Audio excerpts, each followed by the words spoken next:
Hey, so we're going to show you how to prevent water damage to your bike. As you can see in our last video, we got this bike completely submerged. The link's in the description. So we're just going to show you how to prevent water damage to your bike after it's been completely submerged.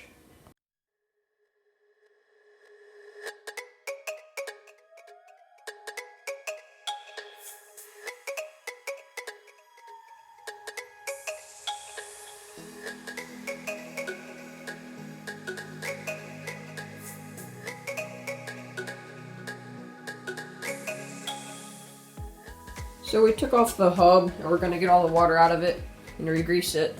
And we're going to put the hub back on so it will stop any creaks from the water.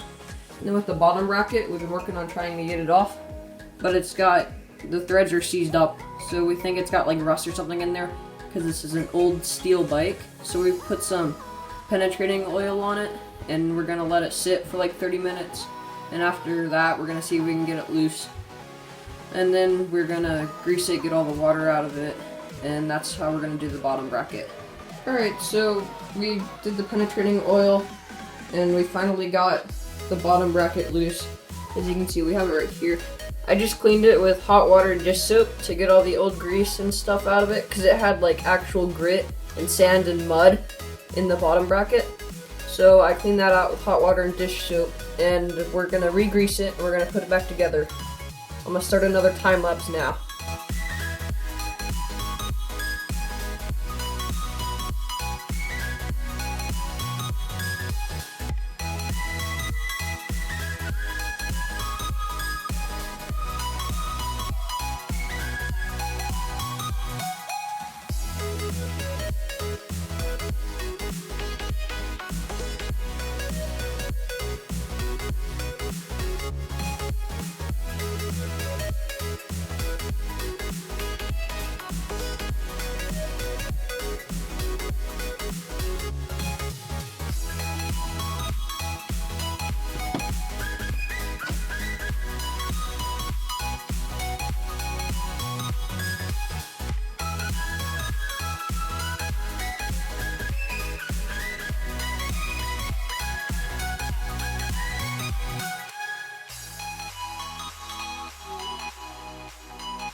Alright, so we got the headset apart finally, and we cleaned it all up. We got all the rust and sand and grit out of it as best we could with penetrating oil.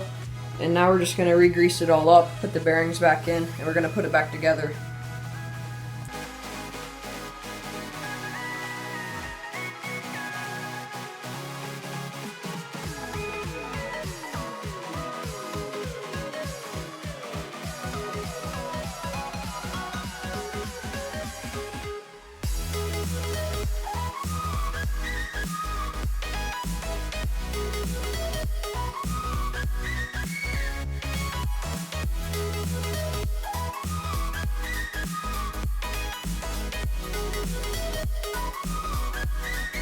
Alright, so we finally finished fixing all the water damage on the hard rock.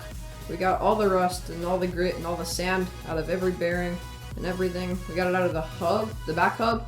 We got it out of the bottom bracket, out of the front hub, and out of the headset. So that is how you prevent water damage from happening, especially on a steel bike like this, because if water stays in those tubes or in the bearings too long, it'll start to rust and it'll seize everything up. And then you'll start to hear a bunch of awful creaks.